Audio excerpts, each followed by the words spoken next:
କହେ ମୋତେ ଅର୍ଜନ କର, ବାକି ସବୁ ସବୁଦିନ ପାଇଁ ଭୁଲିଯାଅ। ସେହିପରି ସମୟ କହେ ମୋ ପଛରେ ଗୋଡ଼ାଅ, ବାକି ସବୁ ଭୁଲିଯାଅ। ସେମିତି ଭବିଷ୍ୟତ ବି କହେ ମୋ ପାଇଁ ସଂଘର୍ଷ କର, କିନ୍ତୁ ବାକି ସବୁ ଭୁଲିଯାଅ। କିନ୍ତୁ ପ୍ରଭୁ କୁହନ୍ତି ମୋତେ ଖାଲି ଟିକିଏ ମନେ ପକାଉଥାଅ, ଆତ୍ମାର ସହିତ ସବୁ ତୁମ ପାଖକୁ ନିଶ୍ଚିନ୍ତ ଭାବରେ ଚାଲି ଆସିବ। ସଂସାରରେ ସବୁଠୁ ବିଚିତ୍ର ପ୍ରାଣୀ ହେଉଛି ମନୁଷ୍ୟ।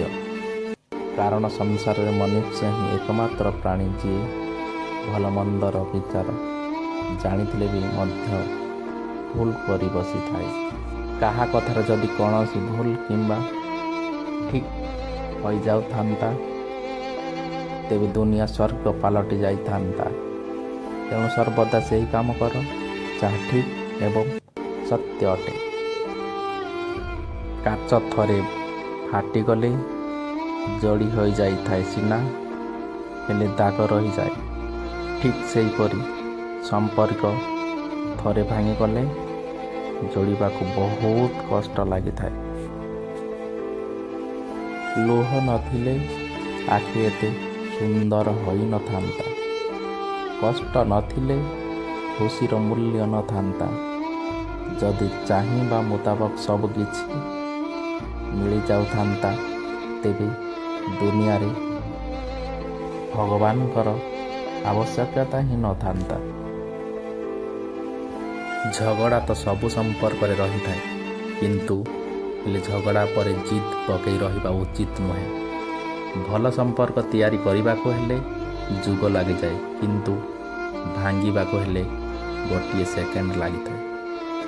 ଝଗଡ଼ା ପରେ ବି ଆଉ ଥରେ ମିଶିଗଲେ ସବୁ ସମସ୍ୟାର ସମାଧାନ ହୋଇଯାଏ। କାରଣ ଭୁଲ ତୁମର ହେଉ ବା ମୋର, ସମ୍ପର୍କ ତ ଆମ ଦୁହିଁଙ୍କର ନା। ଏଇ ତ ଜୀବନ। ମୋତେ ଯିଏ କଷ୍ଟ ଦେଉଛି, ମୁଁ ଚାହେଁ ନା ସେ କଷ୍ଟ ପାଉ। ମୁଁ ଚାହେଁ ସେ ଭଲରେ ରହୁ ଏବଂ ମୋତେ ଭଲରେ ରହିବାକୁ ଦେଉ। ଏଇ ତ ଜୀବନ। କେହି ନୁହେଁ କାହାର ମିଛ ମାୟା ସଂସାରରେ। ଦୟା ଏବଂ କ୍ଷମା ଭାବ ଯାହା ପାଖରେ ରହିଛି, ସେ ଈଶ୍ୱରଙ୍କ ଅତି ପ୍ରିୟ ହୋଇଯାଇଛି। ଓମ୍ ନମୋ ଭଗବତେ ବାସୁଦେବାୟ। ତିନୋଟି ଜିନିଷ ଜୀବନରେ କେବେ ଫେରିଆସେ ନାହିଁ: ସମୟ, କଥା, ସୁଯୋଗ। ତିନୋଟି ଜିନିଷ ହାରିବା ଠିକ୍ ନୁହେଁ ସାଙ୍ଗମାନେ। ସେମିତି ଶାନ୍ତି, ଆଶା, ସତ୍ୟତା, ଏହି ତିନୋଟି ଜିନିଷ ସହଜରେ ମିଳେ ନାହିଁ ସାଙ୍ଗମାନେ। ସ୍ୱପ୍ନ, ସଫଳତା, ଭବିଷ୍ୟତ, ତିନୋଟି ଜିନିଷ ପାଇଁ ମଣିଷ ବି ପତନ ଘଟିଯାଏ। ଅହଙ୍କାର, ମିଥ୍ୟା, ଘୃଣା, ତିନୋଟି ଜିନିଷ ଖୁବ୍ ମୂଲ୍ୟବାନ। ପ୍ରେମ, ଆତ୍ମବିଶ୍ୱାସ, ବନ୍ଧୁ, ଏହି ଜିନିଷ ସହଜରେ ମିଳିନଥାଏ ସାଙ୍ଗମାନେ।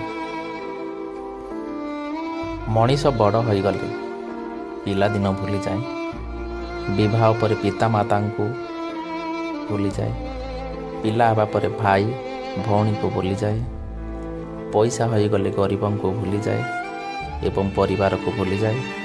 ଆଉ ଯେତେବେଳେ ବୁଢ଼ା ହୋଇଥାଏ, ସେତେବେଳେ ଭୁଲି ଯାଇଥିବା ସମସ୍ତଙ୍କୁ କାନ୍ଦି କାନ୍ଦି ମନେ ପକାଉଥାଏ ସାଙ୍ଗମାନେ। ଜୀବନ ରୋଜଗାର କମ୍ ହେଉ କି ଅଧିକ ହେଉ, ଜୀବନ ସମସ୍ତଙ୍କ ପାଇଁ ହିଁ ସମାନ ଥାଏ। ଆପଣ ପାଖରେ ଛୋଟ ଗାଡ଼ି ଥାଉ ବା ବଡ଼ ଗାଡ଼ିଟିଏ ଥାଉ, ରାସ୍ତା ତ ସମସ୍ତଙ୍କ ପାଇଁ ସମାନ ଥାଏ। ଖାଦ୍ୟ ଯେତେ ଟଙ୍କାର ବି ହେଉନା କାହିଁକି, ପେଟ ପୂରିବା ସଭିଙ୍କ ପାଇଁ ହିଁ ସମାନ ଥାଏ। ଘଣ୍ଟା ସାଧାରଣ ହେଉ ବା ହୀରା ଲଗାଟିଏ ହେଇଥାଉ, ସମୟ ଦେଖାଏ ସମସ୍ତଙ୍କ ପାଇଁ ସେଇ ସମାନ। ଜଣେ ଗରିବ ହେଉ କି କୋଟିପତିଟିଏ ହୋଇଥାଉ, ମରିବାଟା ସମସ୍ତଙ୍କ ପାଇଁ ସମାନ ଥାଏ। ତେଣୁ ମୃତ୍ୟୁ ପରେ ବି ବଞ୍ଚି ରହିବା ପାଇଁ ଧନ ନୁହେଁ, ଆପଣ କରିଥିବା ଭଲ କର୍ମଟିଏ ହିଁ ଦରକାର। ଏଇ ତ ହେଉଛି ଜୀବନ। ତିନୋଟି ଜିନିଷ ଜୀବନରେ କେବେ ଫେରିଆସେ ନାହିଁ: ସମୟ, କଥା, ସୁଯୋଗ ତିନୋଟି ଜିନିଷ ହାରିବା ଠିକ୍ ନୁହେଁ ସାଙ୍ଗମାନେ।